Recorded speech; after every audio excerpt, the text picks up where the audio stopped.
आप देख रहे हैं यूट्यूब चैनल मैथ मतलब मस्ती। इस चैनल पर आज क्लास 10th का मैथ का प्रश्नावली 1.2 को हम लोग देखेंगे। इसके पहले वाले क्लास में 1.1 का सारा क्वेश्चन क्लियर किया हुआ है। तो आज के वीडियो में हम लोग देखेंगे प्रश्नावली 1.2। तो ये प्रश्नावली होगा आज के लिए एक्सरसाइज 1.2। तो आज कोशिश करेंगे कि इसमें जितना क्वेश्चन है 1 से लेकर के 7 तक सारे क्वेश्चन को एक ही वीडियो में देख लें। इस क्वेश्चन को बनाने से पहले यानी प्रश्नावली 1.2 को देखने से पहले अगर आप प्रश्नावली 1.1 को नहीं देखे हैं तो उसको पहले देख लीजिएगा। प्रश्नावली 1.1 के लास्ट में हम एचसीएफ और एलसीएम निकालने के लिए बताए थे, जिसमें गुणनखंड विधि से, भाग विधि से और एक शॉर्ट विधि से ही बताए थे। तो यहाँ पर उसी का प्रयोग हम लोग करेंगे। गुणनखंड विधि का प्रयोग यहाँ पर इसमें एचसीएफ और एलसीएम निकालने में होगा। तो अगर आप इसके पहले वाला वीडियो नहीं देखें तो उसको पहले देख लीजिएगा, उसके बाद ही यहाँ 1.2 में आइएगा।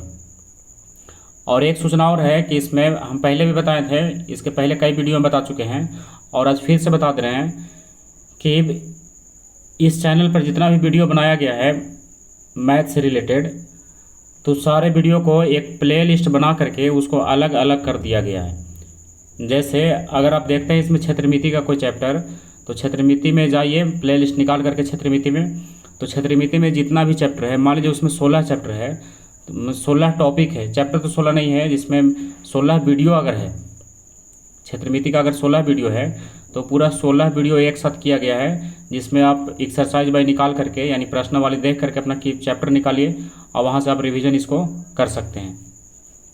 तो प्ले लिस्ट में जाने के बाद सुविधा होगा कि पूरा टॉपिक जो है आपको एक जगह मिलेगा, जिसमें A to Z सारा क्वेश्चन का सोल्यूशन दिया हुआ है। तो चलिए आप शुरू करते हैं क्वेश्चन नंबर 1 को। तो देखिए प्रश्नावली 1.2 है ये। इसमें दिया हुआ है कि निम्नलिखित संख्याओं को अभाज्य गुणनखंड के गुणनफल के रूप में व्यक्त कीजिए। मतलब इसका गुणनखंड निकालना है और किसके रूप में? अभाज्य गुणनखंड के रूप में। तो सबसे पहले आपको पता होगा अभाज्य संख्या, ये तो पहले से ही पता होगा, लेकिन थोड़ा सा इसमें फिर से एक नज़र देख लेते हैं। अभाज्य संख्या मतलब ऐसी संख्या जो 1 से बड़ी होती है।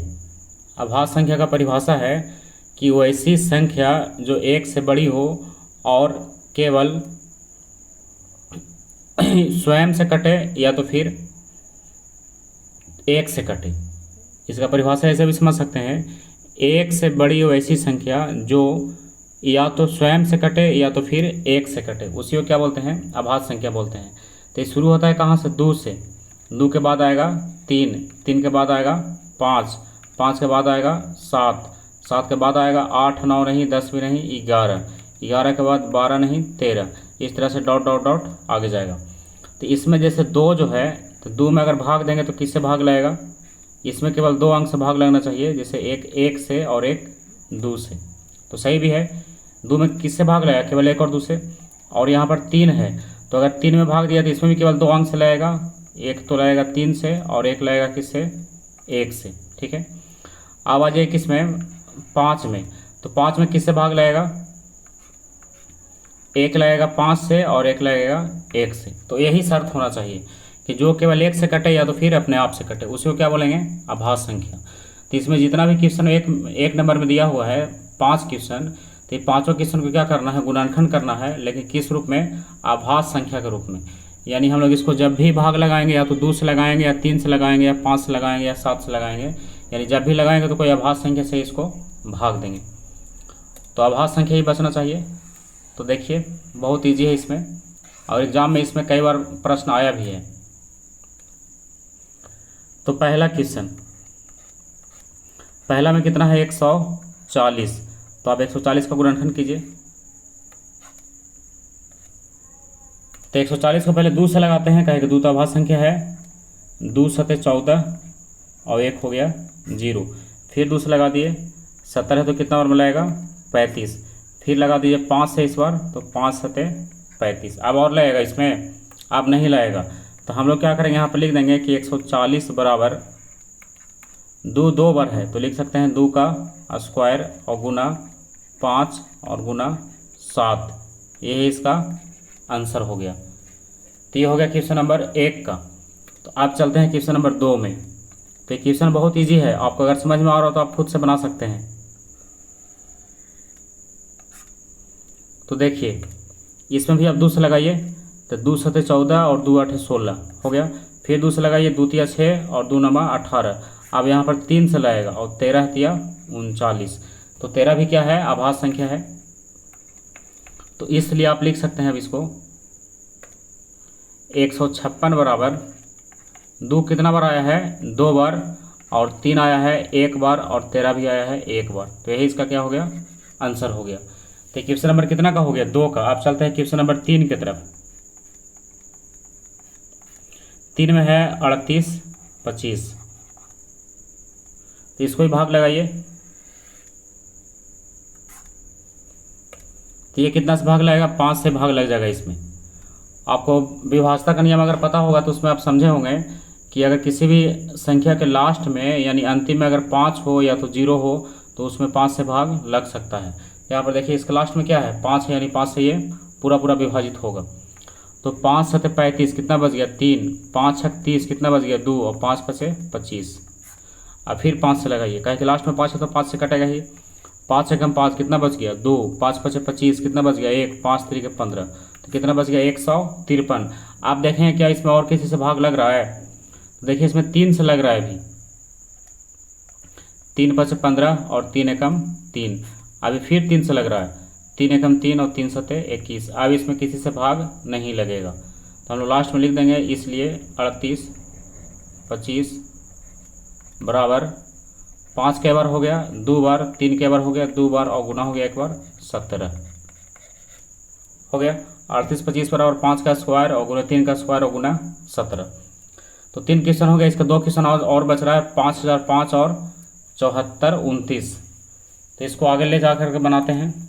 देखिए क्वेश्चन नंबर 4 हो गया 5005। अब इसको क्या कीजिए, अब डिवाइड कीजिए गुणनखंड विधि से।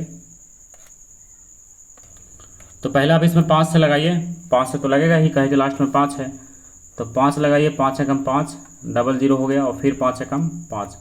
आप देखिए कितना से लगेगा, तो अब इसमें क्या होगा, 2 से लगा कर देखिए नहीं लगेगा, 3 से लगाइए नहीं लगेगा, 5 से लगाइए नहीं लगेगा, तो 5 के बाद कौन आएगा, 7, तो इसमें 7 से लगेगा। 7 एकम 7 कितना बच गया, 3, तो हो गया 30, 7 चौका 28 कितना बच गया, 2, तो फिर हो गया 21, तो 7 तिया 21, 143 हो गया। आप देखिए कितना से लगेगा ये, तो ना 2 से लगेगा, ना 5 से लगेगा, ना 7 से लगेगा, तो इसके बाद 7 के बाद कौन आएगा, 8 9 10 में से कोई आएगा नहीं, तो किसका नंबर है, 11 का।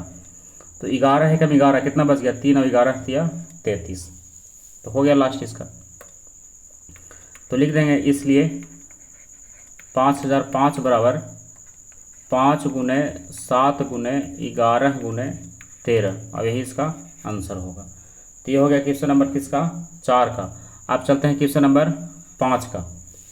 तो 5 में क्या था क्वेश्चन देख लीजिए, 5 में था 74 29, यानी 7429।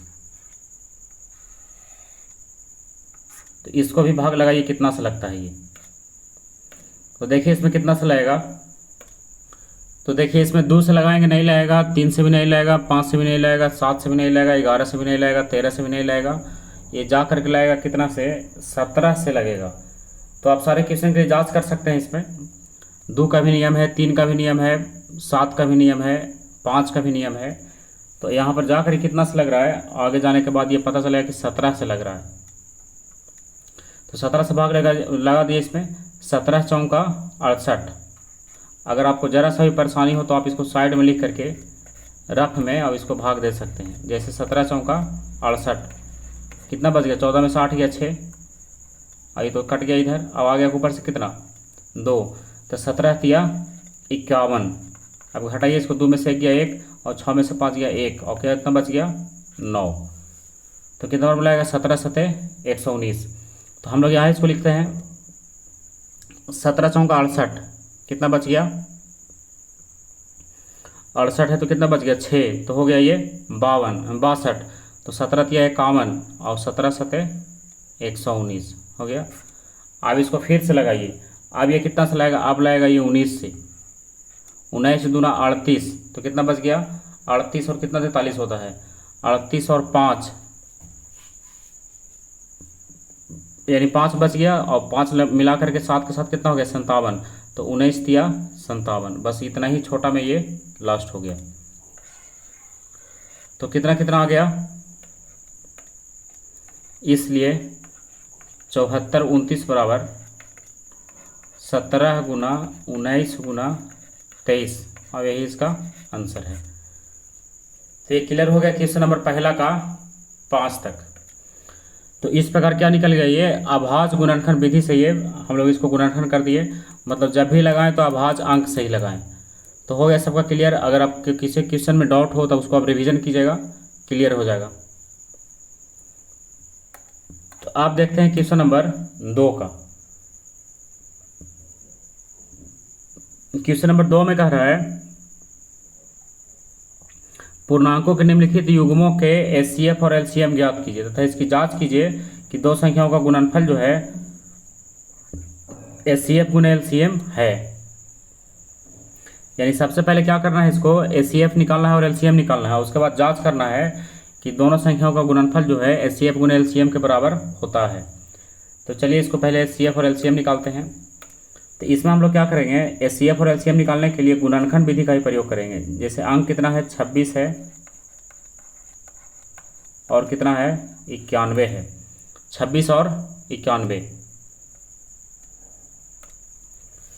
तो पहले आप गुणनखंड कीजिए जैसे 26 का, तो 26 तो बड़ा आसान है, इसमें 13×26 13×2।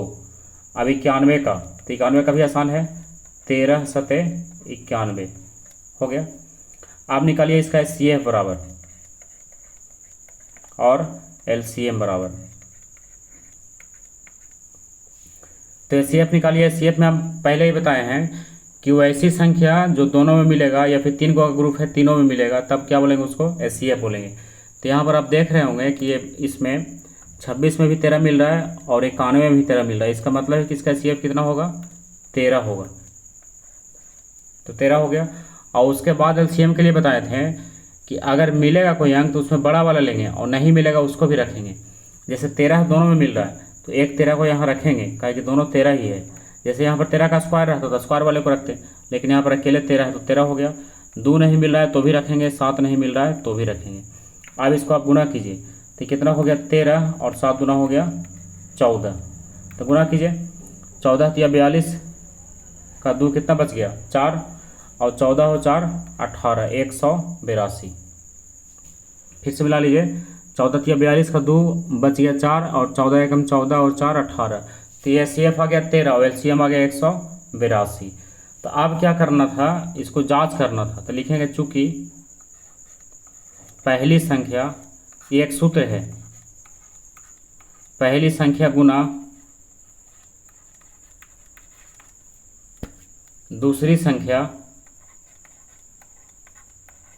बराबर एचसीएफ गुना एलसीएम। ये क्या है, एक सूत्र है, पहली संख्या गुना दूसरी संख्या बराबर एचसीएफ गुना एलसीएम। तो आप क्या करेंगे, हम लोग इसकी जांच करेंगे। तो जांच करने के लिए पहली संख्या कितना है 26 है, दूसरी संख्या कितना है 91 है और बराबर एचसीएफ, एचसीएफ कितना निकला है 13 और एलसीएम कितना निकला है 182 निकला है। तो आप क्या कीजिए, आप इसको गुना कीजिए। तो गुना करने के बाद अगर दोनों साइड बराबर आता है तो सही होगा, क्योंकि ये फार्मूला है पहली संख्या गुना दूसरी संख्या बराबर है एचसीएफ गुना एलसीएम। तो दोनों साइड का बराबर होना चाहिए। तो अब आप क्या कीजिए, इसको गुना करके यहाँ पर लिख दीजिए, इधर का उधर दोनों साइड का। इसको गुना करके हम लिख देते हैं। तो देखिए यहाँ पर है 26 गुना 91 और यहाँ है 13 गुना 182। तो अगर आप कीजिएगा 26 गुना 91 तो कितना आएगा, इसमें आप गुना करके देखिएगा इसको, ये आएगा 2366। और इधर अगर 13 गुना 182 कीजिए तो ये भी आएगा 2366। तो दोनों तरफ क्या है बराबर है, दोनों तरफ क्या हो गया बराबर हो गया। तो ये हो गया इसका प्रूव्ड, यानी बराबर क्या हो गया सिद्ध हो गया। तो ये निकल गया क्वेश्चन नंबर दूसरा का पहला। अब चलते हैं क्वेश्चन नंबर दूसरा का दूसरा की तरफ। कितना है इसमें अंक? 510 और 92। तो लिखिए 510 और 92। दूसरा है 510 और 92। तो आप क्या कीजिए, दोनों का गुणनखंड निकालिए, 510 का और 92 का। तो 510 का पहले कीजिए, साइड में लिख करके उसको निकाल लीजिए। कितना से लगेगा ये देखिए, 3 से लग रहा है। 3 एकम 3, कितना बच गया? 2 3 7 21 और 0। आप देखिए इसमें 2 से लगेगा, 2 8 16 और 2 5 10। फिर देखिए ये कितना से लगेगा? 5 से लगेगा। तो 5 से कितना बार में? 17 बार में। तो आप यहाँ लिख दीजिए 3 हो गया, या पहले 2 को लिख दीजिए, 2 हो गया, 3 हो गया, 5 हो गया, 17 हो गया। पूरा निकल गया 510 का। आप निकालिए 92 का। तो ये रफ में करें, आप रफ में ही कीजिएगा उसको। ऐसे हम तो यहाँ पर बनाए थे, इसको मिटा करके हटा देंगे, लेकिन आप रफ में कीजिएगा। 2 से लग गया कितना बार में? ये 2 चौका 8 और 2 छक 12। फिर 2 से कितना बार में? 23 बार में। अब नहीं लगेगा, तो ये हो गया 2 गुना 2 गुना 23, निकल गया। तो आप क्या कीजिए, आप इसको HCF निकालिए और LCM निकालिए। तो देखिए पहले लिख देते हैं CF बराबर, और फिर होगा LCM बराबर। तो HCF इसका कितना होगा? HCF जो दोनों में मिलेगा, तो देखिए इसमें 1 2 यहाँ और 1 2 यहाँ दोनों मिल रहा है। आप देखें कोई और अंक मिल रहा होगा तो उसको भी लेंगे। आप कोई नहीं मिल रहा है, 3 5 17 2 23 कोई नहीं मिल रहा, तो HCF कितना हो गया इसका? 2 हो गया। और LCM के लिए मिलेगा तो बड़ा वाला लेंगे। तो चलिए 2 मिल रहा है तो उसको 2 1 ले लिए, लेकिन यहाँ पर क्या होगा? 2 का स्क्वायर लेना होगा। देखिए 2 का स्क्वायर इसलिए लेंगे क्योंकि यहाँ पर 2 डबल है और यहाँ पर 2 अकेले है। तो 2 मिल रहा है, लेकिन बड़ा वाला कौन हो गया? 2 का स्क्वायर हो गया, यानी डबल 2। और 1 हो गया 3 भी, 1 हो गया 5 भी, 1 हो गया 23 भी, और 1 हो गया 17 भी। तो यही इसका होगा क्या? LCM। तो गुना कीजिए इसको, 2 का स्क्वायर 4 और 4 3 12 और 12 5 60 और गुना 23 और गुने 17। तो इसको आप पहले गुना कर लीजिए कि तीनों गुना करके ये कितना आ रहा है। तो इसको गुना करेंगे, 60 गुना 23 गुना 17 को, तो कितना आएगा? 23,460। कितना आएगा ये? 23,460। तो आप इसको साइड में लिख करके गुना कर सकते हैं। ये आएगा 23,460। तो क्या हो गया? इसका LCM हो गया। तो फिर से लिखेंगे, चूंकि जांच के लिए पहली संख्या गुना दूसरी संख्या बराबर HCF गुना LCM। तो चलिए लिखिए, पहली संख्या कितना है इसका? 510 है। दूसरी संख्या कितना है? 92 है, बराबर HCF कितना आया है? 2, और LCM कितना आया है? 23,460। तो अब क्या करेंगे? दोनों का आपस में गुना करेंगे। गुना करने के बाद अगर बराबर आएगा तो सही है। तो देखिए दोनों को गुना करेंगे, 510 को कितना से करेंगे? 92 से। तो कितना आएगा? ये गुना करने के बाद आएगा 46,920। और इधर का आएगा, इसको भी गुना करेंगे तो ये भी आएगा 46,920। तो ये दोनों तरफ क्या हो गया? ये बराबर हो गया। तो इसलिए इसका प्रूव्ड हो गया कि दोनों साइड क्या है? बराबर है। तो HCF भी निकल गया, LCM भी निकल गया। अब इसको जांच भी हो गया कि दोनों आपस में बराबर है, यानी पहली संख्या गुना दूसरी संख्या बराबर HCF गुना LCM है। क्लियर? आप चलते हैं अगला क्वेश्चन की तरफ। तो देखिए इसमें 2 क्वेश्चन हो गए, एक तो 26 91, एक हो कौन सा हो गया? 26 91, और एक हो गया 510 और 92। एक और बच रहा है 336 और 54। तो तीसरा हम उसको बना लेते हैं, 336 और 54। देखिए क्वेश्चन नंबर 3 हो गया 336 और 54। तो पहले क्या करेंगे? इसका गुणनखंड निकालेंगे। तो गुणनखंड निकालने के लिए 336 को यहाँ लिख लीजिए और 54 को भी यहाँ लिख लीजिए। 336 साइड में लिख करके उसका गुणनखंड निकालिए। 2 से लगेगा, कितना बार मिलाएगा? 2 1 2, 2 6 12 और 2 8 16। ठीक है। और फिर से 2 से लाएगा, 2 8 16, 2 चौका 8, फिर 2 से लाएगा, 2 चौका 8, 2 दूना 4, फिर 2 से लाएगा, 2 दूना 4 और 2 एकम 2, फिर 3 से लाएगा, 3 सते 21। तो हो गया। इसमें देखिए 2 कितना बार आया है, 2 आया है 4 बार, तो इसको लिख दीजिए 2 के पावर 4। और देखिए 3 एक बार है और 7 भी एक बार है, तो आप इसको पावर 1 भी लिख सकते हैं या नहीं भी लिख सकते हैं। तो एक किसका हो गया 336 का। आप निकालिए किसका, 54 का। तो पहले 2 से लगाइए, 2 दूना 4 और 2 सते 14, फिर 3 से लगाइए, 3 नमा 27, फिर 3 से लगाइए, 3 तिया 9। तो 2 कितना बार हो गया, एक बार, और 3 कितना बार हो गया, 3 बार। तो हो गया 54 और किसका, 54 और 336 का गुणनखंड इसमें हो गया। तो चलिए अब लिखते हैं पहले इसका HCF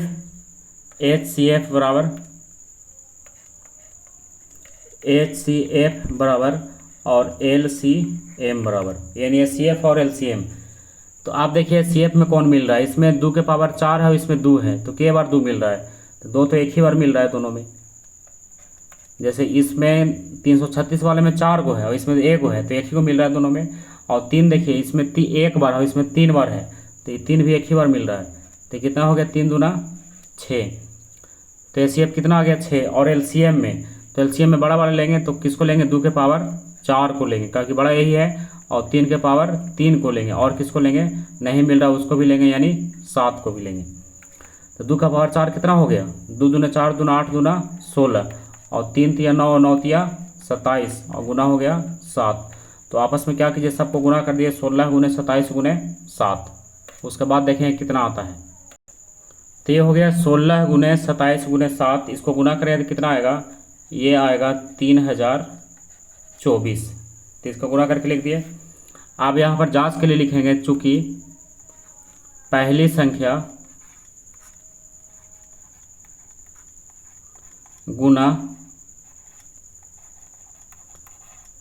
दूसरी संख्या बराबर HCF गुना LCM हो गया। तो आप दोनों को रखिए, पहली संख्या कितना हो गया 336 और दूसरी संख्या 54। LCF, इसका HCF कितना आया था 6 और LCM कितना आया है 3024। तो आप क्या करेंगे, दोनों का आपस में गुना कर देंगे, गुना करने के बाद अगर बराबर आएगा तो इसका सही है। ऐसे बराबर आना ही चाहिए, फार्मूला है तो बराबर आएगा ही। अगर गलत आ रहा है तो इसका मतलब कहीं पर गलत हो रहा है, तो आप फिर से उसको जांच कर सकते हैं, लेकिन गुना करके देखेंगे इसका बराबर ही आएगा। तो आप देखिए यहाँ पर क्या है, 336 और 54 को गुना करेंगे तो कितना आएगा, ये आएगा 18,144। और अगर 6 को गुना करेंगे 3024 के साथ तो ये भी आएगा 18,144। तो ये याद करने वाला नहीं है, इसको आप बगल में लिख करके कहीं पर भी, जैसे 336 और गुना 54 इसको निकाल सकते हैं। तो जो भी आएगा वही 18,144 है, और 6 से इसको भी गुना कर सकते हैं। तो आप गुना करके ही इसको लिखिएगा, तो दोनों क्या होगा, आपस में बराबर हो गया। तो बराबर हो गया तो सही है, इसलिए लिख देंगे क्या हो गया, ये प्रूव्ड, यानी सिद्ध हो गया कि ये दोनों आपस में क्या है, बराबर है। तो देखिए इसमें 3 क्वेश्चन था, 26 91, ये हो गया 26 91 का, फिर था 510 और 92, तो ये हो गया 510 और 92 का, और एक और था 336 और 54। तो देखिए यहाँ हो गया 336 और 54 का। तो तीनों क्वेश्चन इसमें क्या हो गया, सोल्व हो गया। तो आप तीनों को क्या कीजिएगा, रिवीजन कीजिएगा। तो क्वेश्चन नंबर अगला पर चलते हैं। अब क्वेश्चन नंबर 3 में है, अभाज्य गुणनखंड विधि द्वारा निम्नलिखित पूर्णांकों के HCF और LCM ज्ञात कीजिए। वही क्वेश्चन कि अभाज्य गुणनखंड विधि से क्या करना है, इसका HCF निकालना है और LCM निकालना है। तो चलिए शुरू करते हैं इसमें।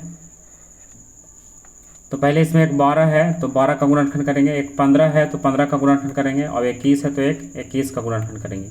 तो पहले सबका गुणनखंड करके इसको लिख लीजिए। तो 12 है तो 12 का अगर आपको समझ में नहीं आ रहा है तो साइड में लिख करके निकाल सकते हैं, जैसे 2 छक 12 और 2 तिया 6। तो 2 कितना बार हो गया, 2 बार, और 3 हो गया इसमें 1 बार। क्लियर। अब 15 है तो 15 का तो बड़ा आसान है, 3 5 15, बस एक ही अंक हो गया। और उसके बाद 21 है तो फिर से ये 3 सते 21, दोनों सिंगल सिंगल है, इसलिए HCF बराबर और LCM बराबर। तो आप दोनों यहाँ से निकालिए इसको, HCF भी और LCM भी। तो पहले यहाँ बताए हैं जो तीनों में मिलेगा वही क्या होगा, इसका HCF होगा। जैसे यहाँ पर 3 का ग्रुप है, 12, 15 और 21, तो ऐसी संख्या जो तीनों में कॉमन है वही होगा। तो देखिए इसमें एक और 3 है, इसमें भी एक 3 है और इसमें भी एक 3 है, तो तीनों में एक और 3 मिल रहा है, इसलिए इसका HCF कितना हो गया, 3 हो गया। क्लियर। और कोई अंक इसमें नहीं मिल रहा है, तो HCF हो गया 3। अब चलिए LCM। तो LCM के लिए क्या बताए हैं कि तीनों में अगर मिल रहा है तो उसमें बड़ा वाला लेंगे, और नहीं मिल रहा है तो उसको भी लिखना है। जैसे 3 मिल रहा है तो 3 तो एक ही को मिल रहा है, काहे कि सब में एक ही है, तो 3 हो गया। 2 नहीं मिल रहा है तो भी रखेंगे, 2 का स्क्वायर है। 5 नहीं मिल रहा है तो भी रखेंगे, 7 नहीं मिल रहा है तो भी रखेंगे। तो अब आप इसको गुना कर दिए, 2 का स्क्वायर कितना हो गया, 4, और 4 तरीके 12, और 12 बचे 60, और गुना हो गया 7, तो 7 छक 42 यानी कितना आ गया, 420। यही इसका आंसर है। क्वेश्चन नंबर 1 का क्लियर हो गया। आप चलते हैं क्वेश्चन नंबर 2 की तरफ। तो देखिए क्वेश्चन नंबर 2, क्वेश्चन नंबर 2 में है, एक है 17, तो 17 का गुणनखंड कीजिए। एक है 23, तो 23 का गुणनखंड कीजिए। और एक है 29, तो 29 का गुणनखंड कीजिए। तो 17 का क्या होगा, गुणनखंड तो होगा नहीं, तो खाली आप लिख सकते हैं 17 गुना 1। 23 का भी नहीं होगा तो 23 गुना 1। 29 का भी नहीं होगा तो 29 गुना 1। अब इसका निकालिए HCF और LCM। तो देखिए HCF जो तीनों में मिलेगा, तो तीनों में कौन मिल रहा है, तो तीनों में कुछ नहीं मिल रहा है, इसलिए क्या लेंगे, इसमें 1 लेंगे। तो इसका HCF कितना हो गया, 1। और इसका LCM, तो LCM में तीनों लिखा जाएगा, 17 गुना 23 गुना 29, और गुना करने के बाद जो आएगा वही इसका आंसर होगा, 17 और 23 और 29 का। तो गुना करके यहाँ लिख दीजिए। तो देखिए गुना करने के बाद आएगा 11,339, और यही इसका आंसर है। ये क्या हो गया, इसका LCM हो गया, और HCF कितना हो गया, इसका 1 हो गया। तो 2 क्वेश्चन क्लियर हो गया। अब चलते हैं क्वेश्चन नंबर 3 की तरफ। तो इसमें है 8, 9 और 25, तो इसका भी निकालिए। क्वेश्चन नंबर 3 है 8, 9, 25। तो पहले गुणनखंड निकालिए, 8 का, 9 का और 25 का। तो 8 का तो आपको पता होगा 2 का पावर 3 होता है, 2 दूनी 4 गुना 8। 9 का भी है 3 का स्क्वायर, और 25 का भी है 5 का स्क्वायर। तो इसलिए HCF बराबर और LCM बराबर, तो HCF जो तीनों में मिलेगा, तो तीनों में कौन सा मिल रहा है, तीनों में कुछ नहीं मिल रहा है। जैसे 8 वाले में केवल 2 है, 9 वाले में केवल 3 है, और 25 वाले में केवल 5 है। तो कुछ नहीं मिलेगा तो वहाँ पर क्या लेंगे, 1 लेंगे। इन्हें की कुछ नहीं मिलेगा तो 0 रख दीजिए, 0 नहीं है। कुछ नहीं मिलेगा तो क्या लेना है, 1 लेना है, क्योंकि 1 सभी में कॉमन है। आप चलिए LCM में, तो LCM में कोई नहीं मिल रहा है तो सब तो गुना होगा ही। तो 2 का पावर 3 और 3 का स्क्वायर और गुना 5 का स्क्वायर। तो 2 का पावर 3 कितना हो गया, 8 हो गया, ये 9 हो गया और ये हो गया 25। तो गुना कीजिए इसको। तो 25 को पहले 8 से कीजिए, तो 25 8 से करें तो कितना होगा, 200 होगा, और ये होगा 9। तो कितना हो गया, 9 दूना 18 और 00 1800। तो ये हो गया क्वेश्चन नंबर 3 तक क्लियर हो गया। देखिए तीनों को जरा एक बार से देख लेते हैं फिर से। इसमें क्या निकालना था HCF और LCM। तो ये हो गया 12, 15, 21 का, और ये हो गया 17, 23, 29 का। एक और पेज में बनाया है 8, 9 और 25 का। देखिए यहाँ किसका है, 8, 9 और 25 का है, 8, 9 और 25। तो आप बढ़ते हैं आगे अगला क्वेश्चन की तरफ। तो देखिए यहाँ पर दिया हुआ है, इसमें 2 क्वेश्चन यहाँ पर लिखा हुआ है। पहला क्वेश्चन है कि HCF जो है 306 और 657 का, देखिए यहाँ लिखा है कि HCF 306 और 657 का कितना है, 9 है। तो इसका LCM कितना होगा, 306 और 657 का। यानी 2 संख्या है 306 और 657, पहला 306 और दूसरा 657, और इसका HCF है 9, तो इसका LCM कितना होगा। तो देखिए बड़ा आसान है, इसके लिए एक फार्मूला जो पीछे अभी पढ़े थे वही होगा। तो पहले इसको लिख लीजिए, चूँकि पहली संख्या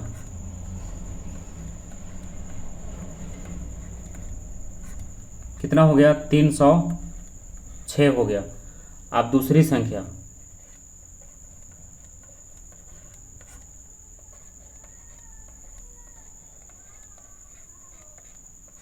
ये कितना हो गया 657 हो गया। और इसका HCF दिया हुआ है, HCF कितना हो गया 9 हो गया। और LCM पूछ रहा है, LCM इसका कितना होगा, LCM बराबर 62। तो आपको पता होना चाहिए कि पहली संख्या, ये सूत्र जो है, पहली संख्या गुना दूसरी संख्या बराबर HCF गुना LCM। ये फार्मूला है, ये होता है पहली संख्या गुना दूसरी संख्या बराबर HCF गुना LCM। ये नियम जो है लागू होता है। तो आप यहाँ पर जो दिया उसका वैल्यू रख दीजिए। तो पहली संख्या कितना दिया हुआ है 306, दूसरी संख्या कितना दिया हुआ है 657, HCF कितना दिया हुआ है 9 और LCM निकालना है, तो गुना हो गया LCM। तो अब आपको यहाँ पर दिख रहा होगा, अगर हम लोग निकाले LCM बराबर, देखिए LCM बराबर, तो 306 और 657 तो 107, यानी दोनों 107 रहेगा। 306 और 657 और बटा में 9 हो जाएगा। तो इसको लिख सकते हैं 306 और गुना 657 और बटा में हो गया 9। तो ये है 9, इसका क्या था HCF था। तो दोनों में अगर किसी में भाग दिया तो पूरा पूरा ये कट रहा होगा। चलिए इसी को छोड़ा कर देते हैं। 9 7 63, कितना बच गया 2 और 9 तिया 27। तो ये हो गया 306 और गुना 73। तो आपस में गुना करके अब इसको आंसर आप लिख सकते हैं। क्या निकल रहा है, इसका LCM निकल रहा है 306 गुना 73। तो देखिए गुना करने के बाद आएगा 22,338 और यही इसका क्या हो गया LCM हो गया। तो ये बन गया क्वेश्चन नंबर 4 का। आप चलते हैं क्वेश्चन नंबर 5 की तरफ। तो क्वेश्चन नंबर 5 में है कि जांच कीजिए कि क्या किसी प्राकृत संख्या n के लिए संख्या 6 के पावर n अंक जो है 0 पर समाप्त हो सकती है। क्या कह रहा है कि जांच करके बताना है, एक बार क्वेश्चन को समझ लीजिए फिर से। जांच करके बताना है कि किसी प्राकृत संख्या जो है n के लिए, मतलब प्राकृत संख्या क्या n क्या है प्राकृत संख्या है, ध्यान दीजिएगा n क्या ले रहा है प्राकृत संख्या। इसके लिए क्या हो गया संख्या 6 के पावर n जो है 0 पर समाप्त हो सकता है या नहीं हो सकता, ये जांच करना है। तो चलिए इसको अगले पेज में लेकर के चलते हैं, वहाँ सोल्व करते हैं क्वेश्चन नंबर 5 को। क्वेश्चन नंबर 5, तो देखिए क्वेश्चन नंबर 5 में शुरू करते हैं। तो इसमें आप पहले इसका कॉन्सेप्ट थोड़ा समझ लीजिए। जैसे कोई भी संख्या लिखा हुआ हो, जैसे हम कोई संख्या लिख रहे हैं यहाँ 2 गुना 3 गुना 3 गुना 2 गुना 7 गुना 11, ये कोई संख्या है। तो अब आप इसको गुना करने के बाद तो कुछ ना कुछ तो आएगा ही, गुना करेंगे तो कुछ ना संख्या इसमें आएगा। तो आप अगर कोई बोले कि बिना गुना किए हुए आप बताइए इसमें कि जो संख्या आएगा गुना करने के बाद उसके लास्ट में यानी अंतिम वाला अंक इसका 0 होगा या नहीं होगा, तो हम इसको बिना गुना किए हुए जांच कर सकते हैं। तो जांच देखिए कैसे कर सकते हैं। इसमें हम क्या करेंगे, बस केवल देखेंगे कि इसमें 2 और 5 है कि नहीं, 2 और 5। तो अगर 2 और 5 रहेगा तभी 0 हो सकता है, और अगर 2 और 5 नहीं है तो 0 कभी भी नहीं होगा। तो देखिए 2 तो है लेकिन 5 इसमें कहीं पर नहीं है, इसलिए इसके लास्ट में 0 नहीं हो सकता है। देखिए यही स्पष्ट है। तो यहाँ पर से एक निष्कर्ष क्या निकला कि कोई भी संख्या का गुणनखंड दिया हुआ है या फिर गुणनखंड किया जाए या गुना किया जाए तो वह संख्या 0 पर तभी समाप्त होगा जब उसमें उसके गुणनखंड में 2 और 5 दोनों शामिल हो। यानी 2 और 5 रहेगा तभी उसके लास्ट में 0 आ सकता है, अन्यथा 0 नहीं आएगा। जैसे देखिए एक और संख्या लेते हैं, मान लीजिए 5 है और ये 4 है और ये 3 है। तो इसमें हम लोग गुना करेंगे तो कितना आएगा, ये तो गुना करने के बाद दिख रहा है 5 का 20 और 20 दिया 60 आएगा। तो अगर अभी आपको यहाँ पर लग रहा है कि इसमें तो केवल 5 है और 2 नहीं दिख रहा है, तो इसमें 2 है। जैसे ये 4 है तो 4 क्या है, 2 ही का अनुरूप है, ये 2 गुना 2। तो यहाँ पर 2 है, यानी 5 गुना 2 गुना 2 गुना 3 है, ये 5 गुना 10 गुना 20 दिया 60।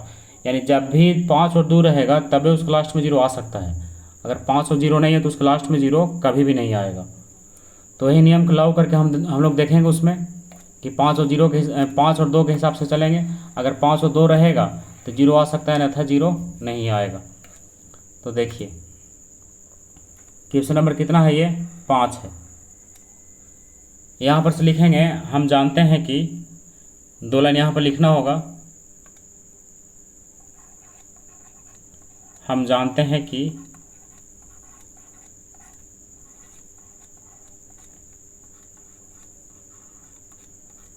कोई भी संख्या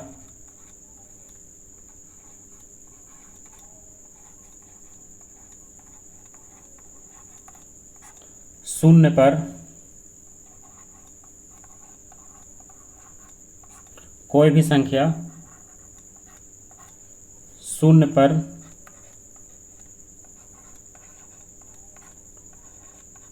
तब ही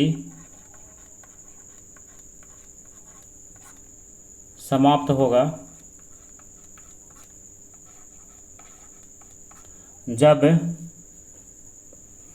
कोई भी संख्या शून्य पर तभी समाप्त होगा जब उस संख्या के अंत में या फिर उस संख्या के गुणनखंड में, देखिए फिर से मिला लीजिए इसको एक बार। कह रहा है इसमें, हम लोग लिख रहे हैं इसको कि हम जानते हैं कि कोई भी संख्या शून्य पर तभी समाप्त होगी जब उस संख्या के गुणनखंड में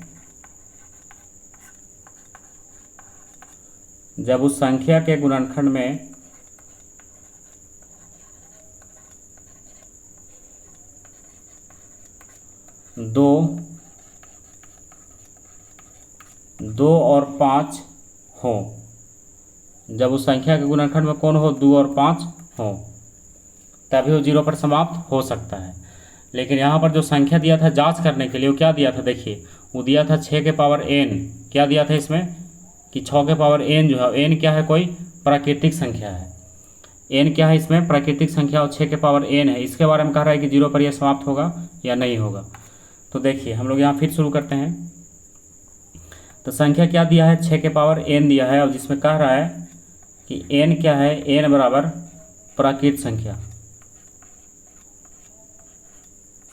n क्या है, प्राकृत संख्या।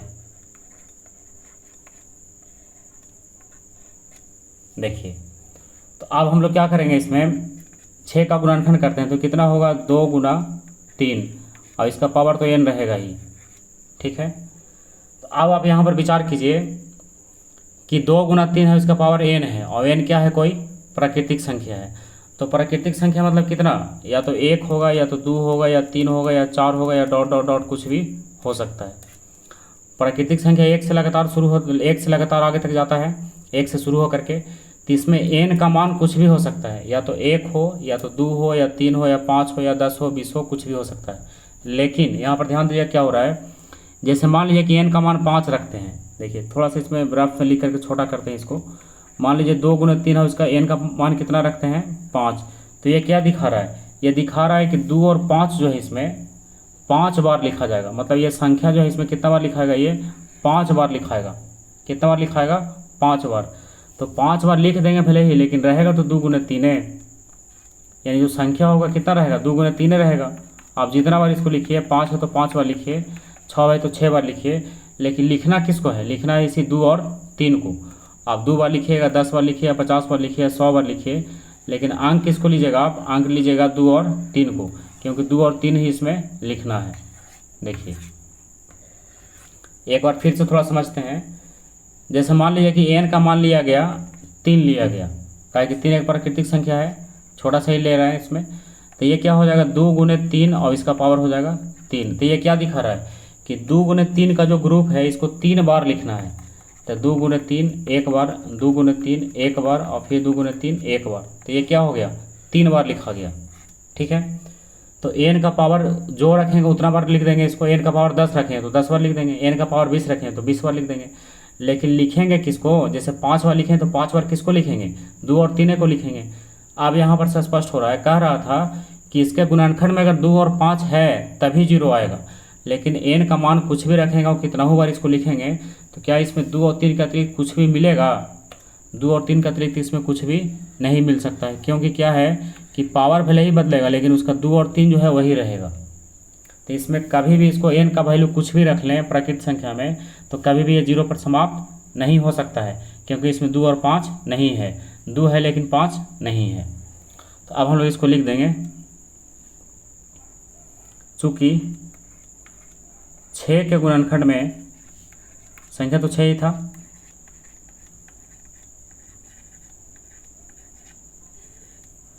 छः के गुणनखंड में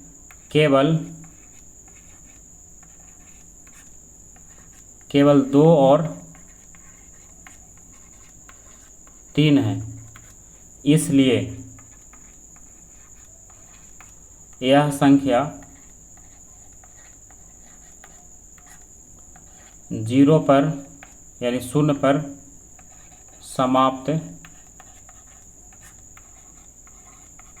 नहीं हो सकती है। अब ये इसका क्या हो गया, प्रूव्ड हो गया। देखिए, यानी 0 पर अगर समाप्त होना है तो 2 और 5 रहना होगा, और अगर 2 और 5 नहीं है तो 0 पर समाप्त नहीं होगा। तो यहाँ पर 6 था संख्या 6, तो 6 का गुणनखंड केवल 2 और 3 होता है, तो 2 और 5 कहाँ से आएगा। n का मान कुछ भी रख लीजिएगा, लेकिन 5 उसमें इसके गुणनखंड में नहीं आएगा, तो इसलिए संख्या 0 पर समाप्त नहीं होगा। तो क्वेश्चन नंबर कितना हो गया, क्वेश्चन नंबर हो गया 5। अब चलते हैं क्वेश्चन नंबर 6 की तरफ। इसमें 2 क्वेश्चन और बचा है, 6 और 7, तो इन लोग दोनों को भी देख लेते हैं। तो देखिए क्वेश्चन नंबर 6, तो यहाँ पर 6 वाला यह दिया हुआ है और 7 भी इसी में लिखा हुआ है। तो देखिए 6 में कह रहा है कि व्याख्या कीजिए कि 7 गुना 11 और गुना 13 और प्लस 13 और 7 गुना 6 गुना 5 गुना 4 गुना 3 गुना 2 गुना 1 और प्लस 5 भाज्य संख्याएं क्यों है। कह रहा है कि भाज्य संख्या तो है, लेकिन भाज्य संख्याएं ये क्यों है, ये बताना है इसमें। तो भाज्य संख्या का परिभाषा से ही क्लियर है। देखिए क्वेश्चन नंबर 6 है, तो संख्या इसमें दिया हुआ है, संख्या बराबर ये है 7 गुना 11 गुना 13 गुना 13 के बाद प्लस है, 7 गुना 11 गुना 13 और इसके बाद क्या है प्लस 13। तो एक ये संख्या हो गया। एक और है 7 गुना 6 गुना 5 गुना 4 गुना 3 गुना 2 गुना 1 और प्लस 5। यही 2 संख्या है, पहली संख्या और दूसरी संख्या। तो आप कह रहा है कि यह भाज्य संख्या है तो क्यों है।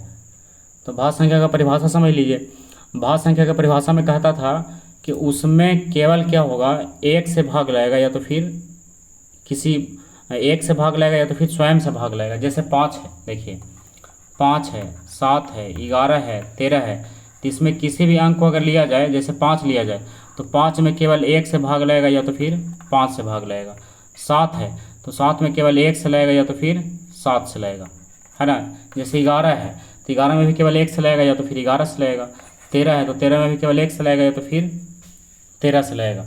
लेकिन यहाँ पर जो ये उदाहरण दिया है इतना सारा और कई को गुणनखंड कर दिया है इसका। जैसे देखिए इसका गुणनखंड जो है 7 गुने 6 गुने 5 गुने 4 गुने 3 गुने 1 गुने 2, यानी इतना सारा गुणनखंड है इसका। और जब इतना सारा गुणनखंड है तो इतना सारे अंक से भाग भी लाएगा, यानी जो भी इसका गुणनखंड में शामिल है तो सबसे भाग भी लाएगा। इसलिए क्या है, ये भाज्य संख्या है, क्योंकि इसका गुणनखंड 1 से 2 से अधिक है। क्योंकि देखिए फिर से एक संख्या लेते हैं हम लोग, मान लीजिए 17, तो 17 का गुणनखंड कितना हो सकता है, केवल 1 गुने 17। कितना हुआ, केवल 1 गुने 17। तो इसमें जब भी होगा तो केवल 2 ही संख्या गुणनखंड होगा, यानी 2 ही अंक में गुणनखंड होगा। जैसे 1 और 17 है, लेकिन यहाँ पर गुणनखंड क्या है, 4 अंक 5 अंक 6 अंक, यानी इतना ज़्यादा दिया हुआ है, इसलिए संख्या क्या होगा, भाज्य संख्या होगा, क्योंकि इसका गुणनखंड जो है 2 से अधिक है। तो हम लोग लिख देंगे इन संख्याओं का गुणनखंड इन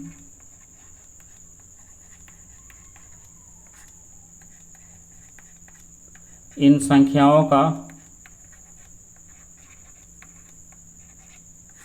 गुणनखंड 2 से अधिक होने के कारण, अगर 2 रहता तो तब क्या होता,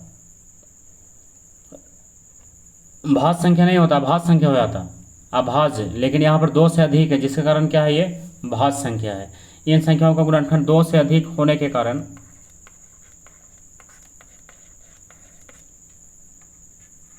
होने के कारण